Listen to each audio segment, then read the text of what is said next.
एक दफा मौला अली अलैहिस्सलाम रास्ते से गुजर रहे थे कि एक शख्स रोता हुआ आपकी खिदमत में हाजिर हुआ और कहने लगा, या अली, मेरा जिससे भी ताल्लुक होता है वो मुझे सिवाय तकालीफ और धोखाधड़ी के कुछ नहीं देता। मैं घर और कारोबार में मकरूज हो गया हूँ। या अली, मुझे ऐसा अमल बताएं कि मैं धोखाबाज को पहचान लूं।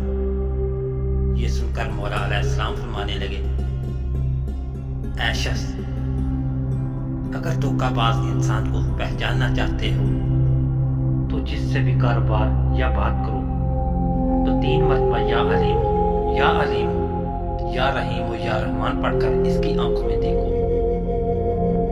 अगर वो आंखें चुराने लगे या घबराने लगे तो समझ जाना वो तुम्हारे लिए बेहतर नहीं।